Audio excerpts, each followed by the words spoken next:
গল্প চেকমেট, লেখিকা সারিকা হোসেন। পর্ব নম্বর 3।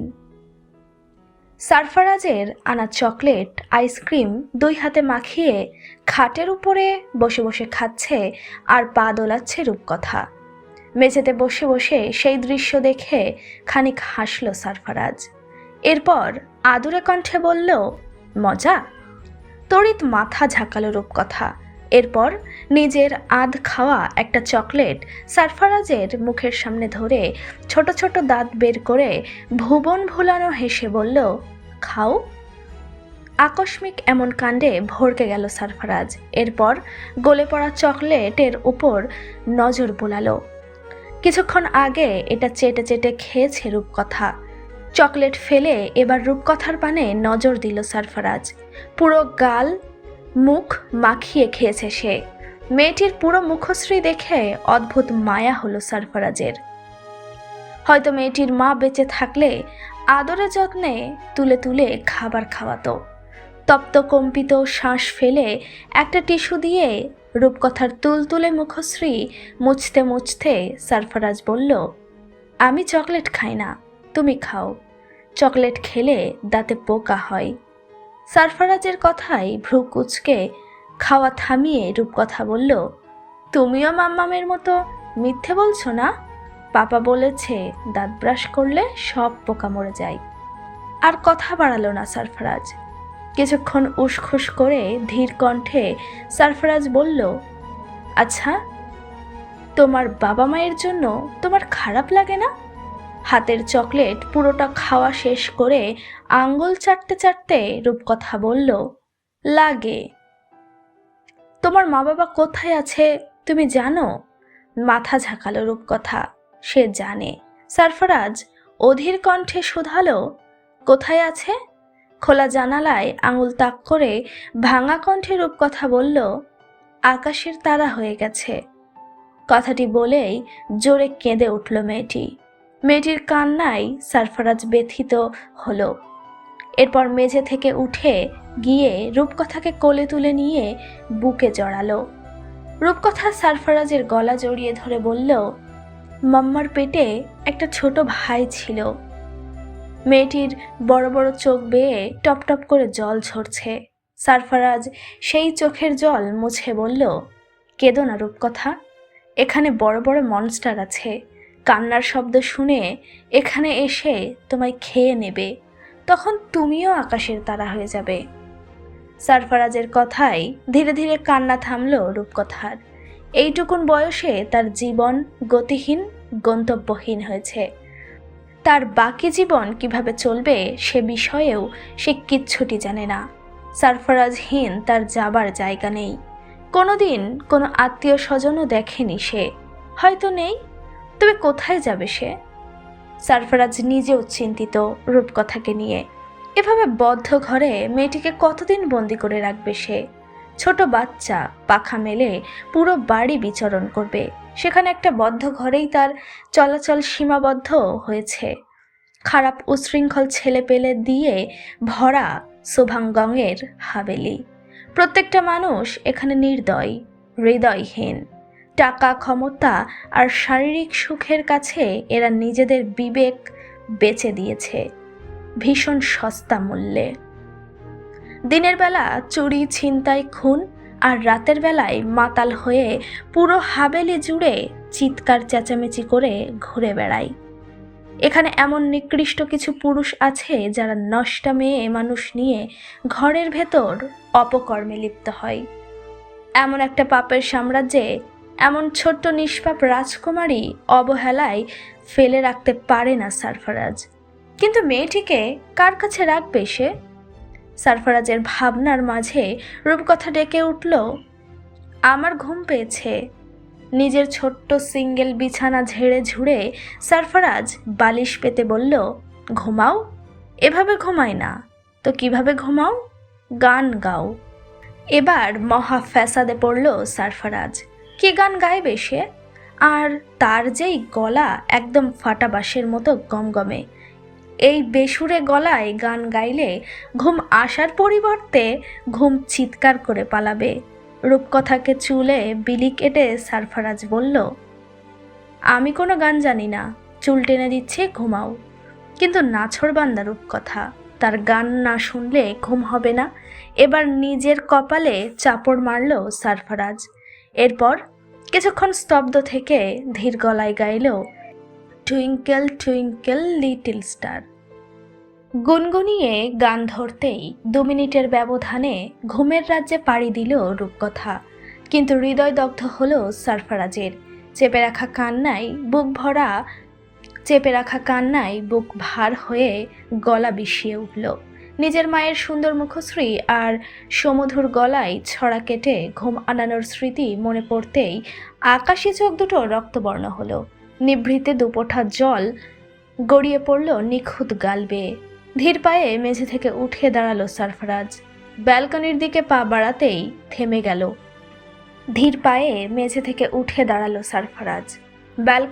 পা বাড়াতেই থেমে গেল। রূপকথার শক্ত হাতে তার শার্ট টেনে ধরে আছে। আলগোছে সেই শার্ট ছাড়িয়ে বারান্দায় এসে হাহাকার ভরা নয়নে খোলা আকাশে দৃষ্টি মেলালো সারফারাজ। এরপর কষ্ট মিশ্রিত কণ্ঠে বলল, আমি আজও রাতে ঘুমাতে পারি না আম্মু। আমার কানে তোমার সুর বেজে ওঠে, মনে হয় এই বুঝি তুমি আমাকে ডাকছো। আমি এখনো তোমার স্পর্শ অনুভব করতে পারি। তুমি কোথায় আছো আম্মু? দেখো, তোমায় ছাড়া তোমার রাজ ভালো নেই। কোথায় তোমাকে না খুঁজেছি। কথাগুলো বলতে বলতে ফুপিয়ে মুখ চেপে কেঁদে উঠল সারফারাজ। কিছুক্ষণ পর নিজেকে সামলে নিয়ে বলে উঠল, তুমি চিন্তা করো না আম্মু, পাতাল থেকে হলেও তোমাকে তোমার ছেলে খুঁজে বের করবে। আমি জানি তুমি এখনো বেঁচে আছো। খুব সকালবেলা নিজের ঘর থেকে বেরিয়ে এলো সারফারাজ। রূপকথা বেঘরে ঘুমাচ্ছে। ছোট মানুষের ঘুম বোধহয় একটু বেশি। সারফারাজ মুখ হাত ধুয়ে ফ্রেশ হয়ে কিচেনে গেল। এরপর 1 মগ ব্ল্যাক কফি নিয়ে ছাদে চলে গেল। স্নিগ্ধ মনোরম এই সকালবেলা সোভানগং ছাদেই থাকেন, প্রকৃতির সৌন্দর্য উপভোগ করেন। 1 পা 2 পা করে সারফারাজ ছাদে উঠল। ছাদের এক কোণে পাতানো চেয়ার টেবিলে দাবার গুটি সাজিয়ে নিজেই খেলে চলেছেন সোভান। আজকাল রাতে ঘুম হয় না তার। বয়স বাড়ার সাথে সাথে মানুষের ঘুম চলে যায়, সেই সাথে রুচি উঠে যায় সমস্ত কিছুর উপর থেকে। কিন্তু টাকার স্বাদ এ যে ভিন্ন। মৃত্যুর আগ পর্যন্ত এর রুচি দূর হয় না। কিছুক্ষণ নীরব দাঁড়িয়ে সোভানগংয়ের খেলা উপভোগ করল সারফারাজ। দাবা খেলা বেশ পছন্দ করেন সোভান। তার মতে যারা বুদ্ধিমান আর তীক্ষ্ণ বুদ্ধিমত্তার অধিকারী তাদের পছন্দের খেলা হচ্ছে দাবা। সোভানগং নিজেকে চূড়ান্ত জ্ঞানী মনে করেন। এই বিষয়ে সারফারাজ তাচ্ছিল্য হাসে। যারা জ্ঞানী তারা কখনো নিজেকে জাহির করে না। সে যাই হোক, কফিতে অল্প চুমুক দিয়ে লম্বা লম্বা পা ফেলে সোভানের সামনে গিয়ে বসল সারফারাজ। খেলা ভালোই জমিয়েছে সোভান, কিন্তু খেলার রুল ভঙ্গ করে খেলছেন তিনি। নিজেকে জেতানোই যেন তার মুখ্য উদ্দেশ্য। কফি মগ রেখে সারফারাজ ঘোড়াগুটি হাতে তুলে নিল। এরপর 2 ঘর ডিঙিয়ে সোভানগংয়ের একটা গুটি খেয়ে ফেলল। আকস্মিক এমন আক্রমণে সোভান কপাল কুঁচকে ফেললেন। এরপর শুধালেন, কবে থেকে জানিস এই খেলা? বাঁকা হেসে সারফারাজ বলল, 8 বছর বয়স থেকে। তোর বাবা দাবা খেলতেন? মাথা ঝাঁকিয়ে আর একটা গুটি নিয়ে নিল সারফারাজ। এরপর উত্তর করল, সেরা দাবাড়ু ছিলেন তিনি। আরও কিছু প্রশ্নের আগ্রহ প্রকাশ করলেন সোভান। এই ছেলে সম্পর্কে জানার ইচ্ছে তার বহুদিনের, কিন্তু সুযোগ দিল না সারফারাজ। সে তার গমগমে কণ্ঠে সোভানকে থামিয়ে বলে উঠল, খেলায় মনোযোগ দিন দাদাজান, আপনি হেরে যাচ্ছেন। কথাটা গায়ে লাগলো সোভানের। সে কখনো হারতে শেখেনি। জীবনে জিত ছাড়া কোনো হার নেই তার। হাঁটুর বয়সী এই ছেলের কাছে তো আরও নয়। ধীরে ধীরে খেলাটা জমল। টান টান উত্তেজনা দুজনের মধ্যে। সাদা গুটি নিয়ে বেশ গর্ব সোভানের, কিন্তু সেই গর্ব খর্ব করল সারফারাজ। সোভানের রাজাকে চারপাশ থেকে ঘিরে ধরল সারফারাজ। সমস্ত পথ বন্ধ। নিজেকে অদ্ভুত ভয়ানক চোখ দিয়ে সুবহানের বিধ্বস্ত চেহারা একবার পরখ করল সারফারাজ। এরপর স্মিত হেসে আওড়ালো, চেক। সারফারাজের হুমকিতে মাথার রক্ত টকবক করল সুবহানের। জীবনে প্রথমবার তার হার হতে যাচ্ছে। কোনোভাবেই চেক কাটাতে পারবে না সুবহান। এদিকে সারফারাজের মুখে ক্রূর হাসি। সুবহান হার মানতে বাধ্য। নিজের মন্ত্রী দিয়ে সুবহানের রাজাকে ধাক্কা দিল সারফারাজ। ভারী গলায় বলে উঠল, চেকমেট। দাবার গুটির পতনের সাথে সাথে সুবহানের সমস্ত দম্ভ, অহংকার, তেজ, ক্রোধ যেন মাটিতে গড়িয়ে গেল। অধিক ক্রোধে কাঁপতে কাঁপতে টেবিল ছেড়ে উঠে দাঁড়িয়ে শক্ত গলায় জিজ্ঞাসা করল, কি চাস? এমন প্রশ্নের অপেক্ষাতেই যেন ছিল সারফারাজ। প্যান্টের পকেটে 2 হাত গুজে সেও উঠে এলো। এরপর শুধালো, ক্যাপ্টেনকে কেন মারলেন? রেলিং খামচে ধরে নিজের ক্রোধ নিবারণ করলেন সুবহান। এরপর বললেন, আমার ব্যক্তিগত বিষয়ে নাক গলানোর অধিকার তোকে আমি দেইনি সারফারাজ। ভাবলেশহীন হয়ে সারফারাজ বলল, উনি অনেক ভালো মানুষ ছিলেন, সেই সাথে ছিলেন সৎ। তার স্ত্রী অন্তঃসত্ত্বা ছিলেন, তাদের ছোট একটা বাচ্চাও ছিল। পুরো পরিবার শেষ করা কি ভীষণ জরুরি ছিল?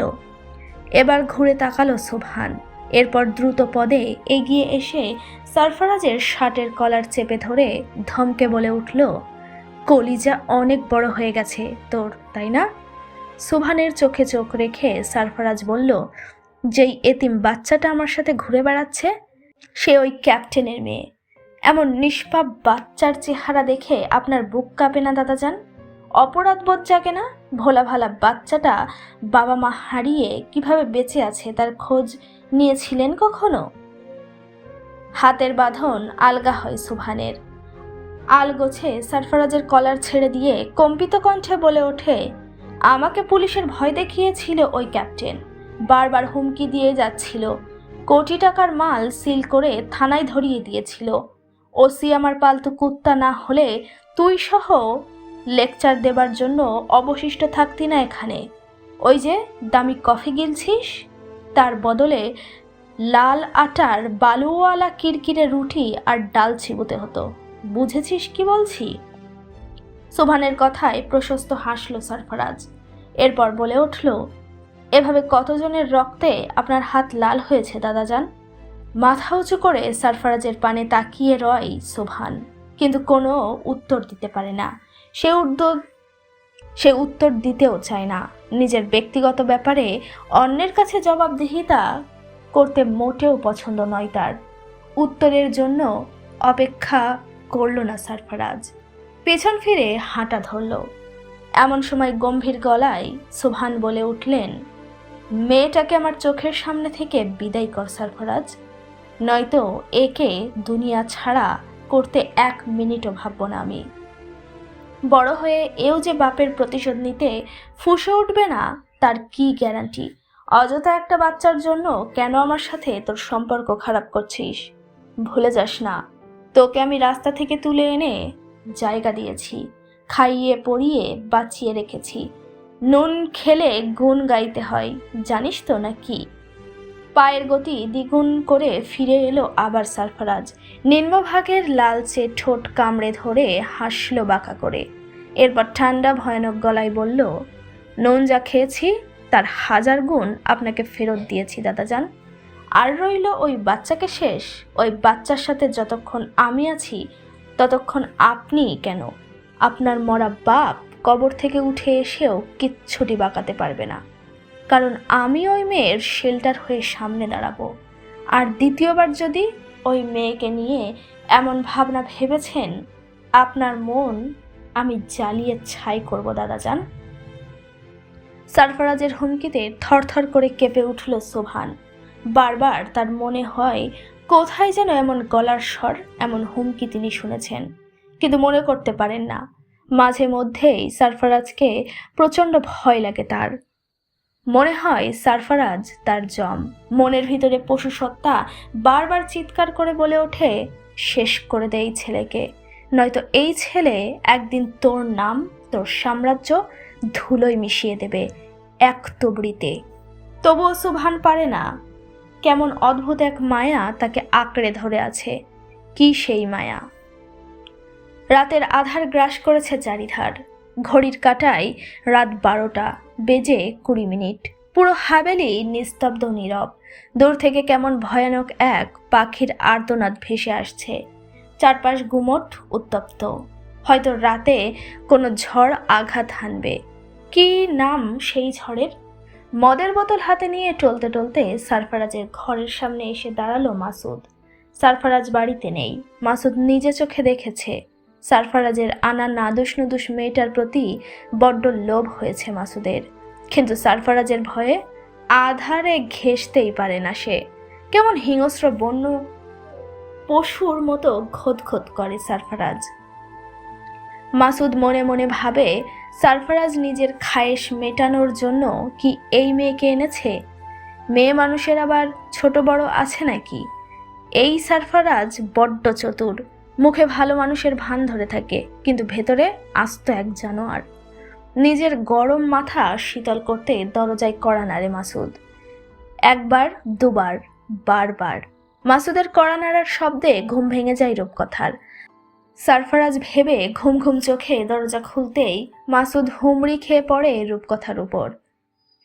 কোনো কিছু বুঝে উঠবার আগেই রূপকথার গালে এক কামড় বসিয়ে দেয় মাসুদ। ব্যথায় চিৎকার করে ওঠে রূপকথা। ঝটপট এক হাতে রূপকথার মুখ চেপে ধরে নিজের কাপড় খুলতে তৎপর হয় মাসুদ, কিন্তু তার আগেই কেউ বলিষ্ঠ হাসতে মাসুদের গলা চেপে ধরে। শ্বাসরোধ হয়ে সমস্ত তেজ যেন নিমিষেই গায়েব হলো মাসুদের। নিজের সর্বস্ব দিয়ে মাসুদকে ছুঁড়ে ফেলে রূপকথাকে বুকে টেনে নেয় সারফারাজ। এরপর ভীত রূপকথাকে বিছানায় বসিয়ে সারফারাজ বলে ওঠে, এটা একটা মনস্টার রূপকথা। এটাকে আমি এক্ষুনি মেরে ফেলবো। তুমি শুধু কিছুক্ষণ অপেক্ষা করো, ঠিক আছে? আমি একটু পরেই ফিরে আসব। সারফারাজের পেটের কাছের শার্ট খামচে ধরে কান্না জড়িত কণ্ঠে রূপকথা বলে উঠল, আমার ভয় করছে, ও আমাকে ব্যথা দিয়েছে সারফারাজ। রাগে ক্রোধে সারফারাজ কথা বলার কোনো অবস্থাতেই নেই।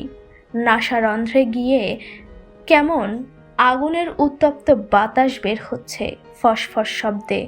তবুও নিজেকে নিয়ন্ত্রণে এনে সারফারাজ বলল, এখন যদি এই মনস্টার আমি না মারি তাহলে এটা আবার তোমার কাছে আসবে রূপকথা।